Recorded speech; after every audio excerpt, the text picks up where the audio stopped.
रसी की चूहिया बेटी।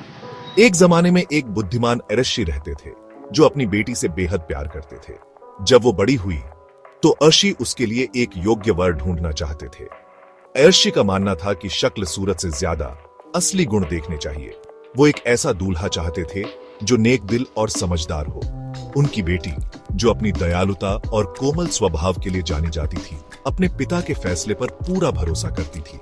दोनों साथ मिलकर सही जीवन साथी की तलाश में निकल पड़े। ऋषि ने सबसे ताकतवर शक्तियों, प्रकृति के देवताओं से संपर्क करने का फैसला किया।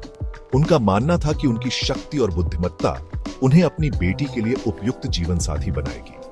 वो पहले तेज हवा के पास गए, फिर हमेशा मौजूद बादलों के पास और अंत में मजबूत पहाड़ों के पास।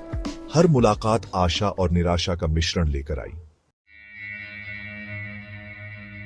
तेज और आजाद हवा पहले तो इस प्रस्ताव से खुश हुई।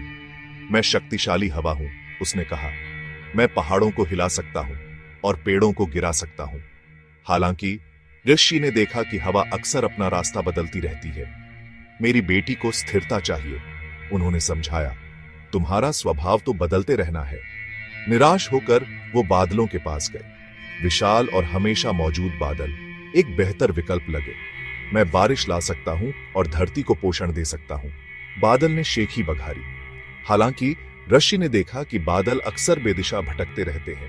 मेरी बेटी को दिशा और उद्देश्य चाहिए, उन्होंने कहा। तुम्हारा स्वभाव तो भटकना है। अंत में वो विशाल पहाड़ों के पास पहुंचे।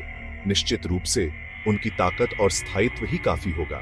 मैं लंबा और अडिग खड़ा हूं, पहाड़ ने घोषणा की। मुझे कोई हिला नहीं सकता। हालांकि अर्शी ने पहाड़ के अकेलेपन को पहचान लिया। मेरी बेटी को साथी चाहिए, उन्होंने समझाया। तुम्हारा स्वभाव तो अकेले रहना है। निराश लेकिन हारे नहीं। ऋषि और उनकी बेटी हार मानने ही वाले थे कि तभी उन्हें एक छोटा सा चूहा मिला। छोटा और साधारण सा चूहा डरते डरते उनके पास आया। आदरणीय ऋषि, उसने ची ची की आवाज में कहा, मैंने योग्य वर की आपकी खोज के बारे में सुना है।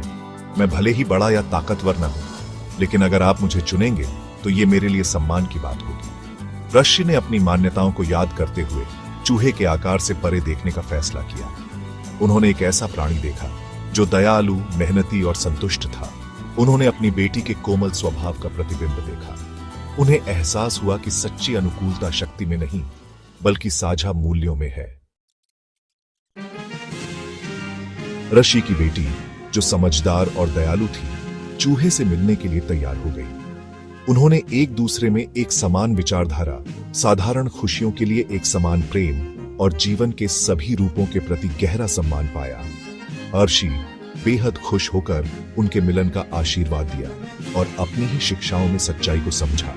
चूहा और ऋषि की बेटी हमेशा खुशी से रहे, ये साबित करते हुए कि सच्ची खुशी भव्यता या शक्ति में नहीं, बल्कि खुद को और दूसरों को उनके असली रूप में स्वीकार करने में है। हवा शक्तिशाली हो सकती है, बादल विशाल और पहाड़ मजबूत, लेकिन यह साधारण चूहा था जो अपने स्वभाव के प्रति सच्चा था।